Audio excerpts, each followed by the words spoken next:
Today on the newscast, drone wars. New details are emerging about a recent drone attack against the Saudi royal palace.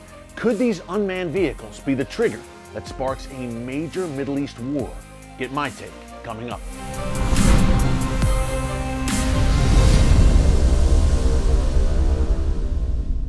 Hey folks, Erick Stakelbeck here. Welcome to the Watchman Newscast.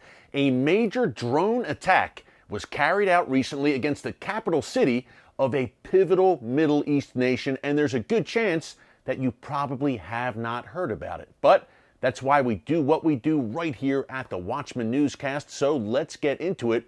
On January 23rd, 3 drones packed with explosives slammed into the Saudi royal palace complex in the Saudi capital of Riyadh. Now, no one was killed or injured in this drone attack, but folks, I live in America, okay? Picture drones packed with explosives being launched at the White House. If you're in Israel, against the Prime Minister's residence or the Israeli Knesset, that is the equivalent of what we saw last month in Saudi Arabia. The mainstream media has largely ignored this very significant attack until today. Thankfully, I'll give the Associated Press, the AP, a lot of credit here. They reported on this and the source of these drones.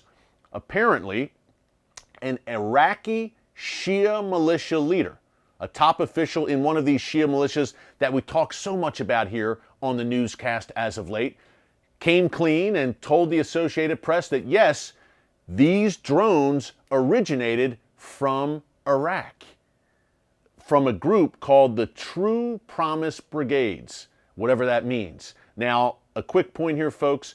These Iraqi Shia militias that are recently claiming responsibility for a lot of the mayhem that we're seeing coming out of Iraq, in particular, the series of rocket attacks in Iraq against U.S. personnel there over the past 2 weeks that we have been reporting here on the newscast.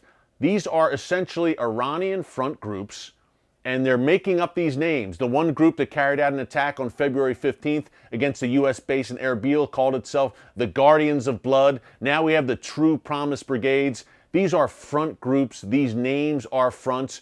The real strings are being pulled by the Iranian regime in Tehran, and these Iraqi Shia militias are creating these false names as a front. Okay, now that we've got that out of the way, and we know that Iran's fingerprints are ultimately on this drone attack against the Saudi capital, now we can move on. According to the Associated Press, a U.S. official also confirmed that yes, these drones came from Iraq.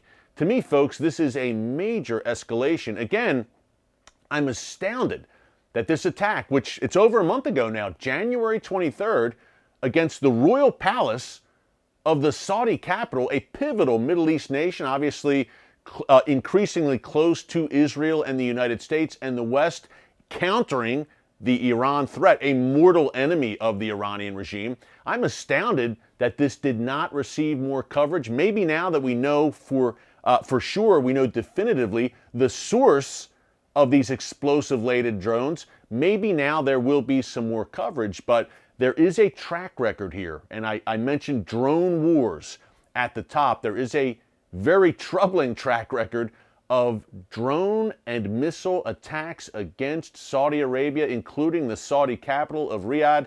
This did not happen in a vacuum, this drone assault on the royal palace. Practically every day, it seems, there are drones being launched from Yemen, just to the south of Saudi Arabia. It borders Saudi Arabia.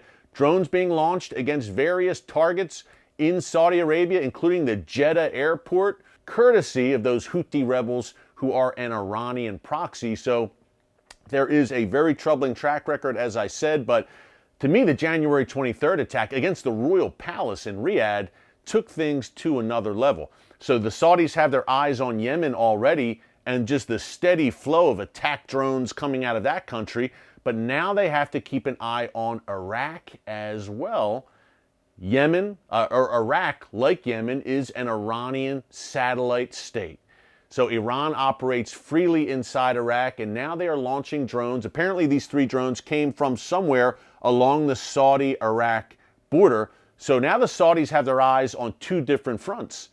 Yemen to the south and Iraq to the east, and they are being targeted. Remember, the Saudi kingdom is a vast desert kingdom with a lot of open space, and although they do have significant air defenses, you can only stop so many of these drones. And what if these drones come in a swarm? This is one technique that militaries around the world and terror organizations are working on right now. We saw the blueprint. I've mentioned this attack several times now.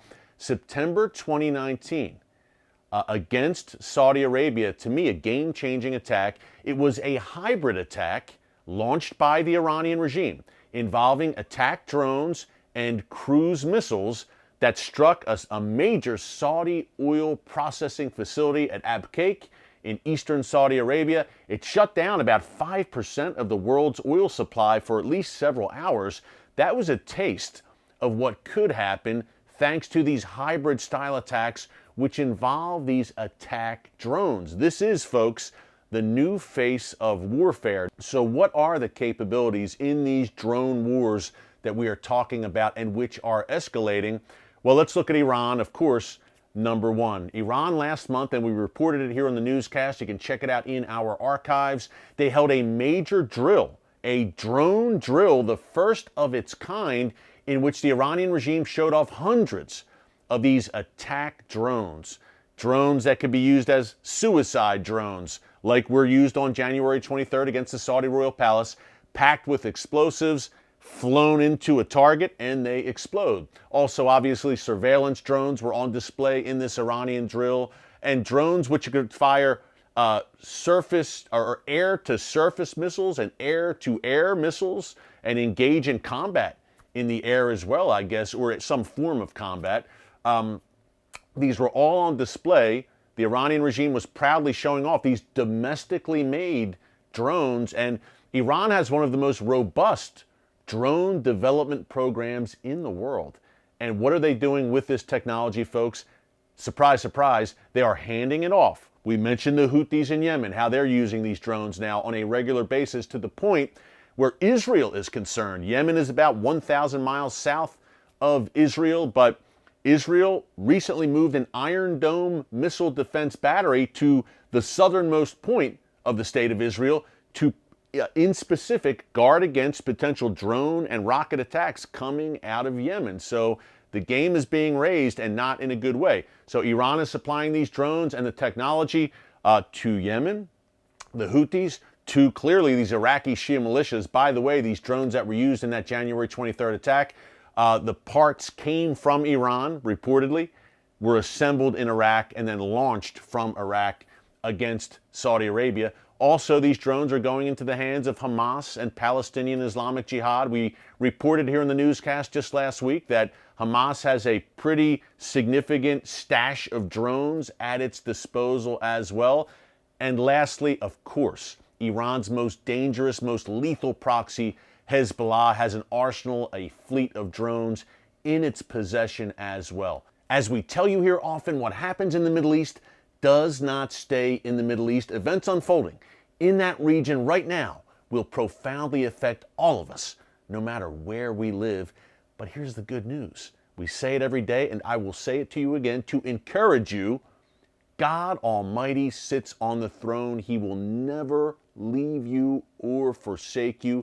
Isn't that so good to know? As we watch all this chaos happening around the world right now, it's great to know that we serve a sovereign God, and He is with you every step of the way. So take heart and be encouraged. Until tomorrow, thanks for joining us. God bless you. And remember, never hold your peace. Hey everyone, thanks for checking out the Watchman Newscast. If you enjoyed this episode and want to see more, make sure you go ahead and hit the like button, click subscribe, and tap the bell icon to turn on notifications for new Watchman Newscast episodes every weekday.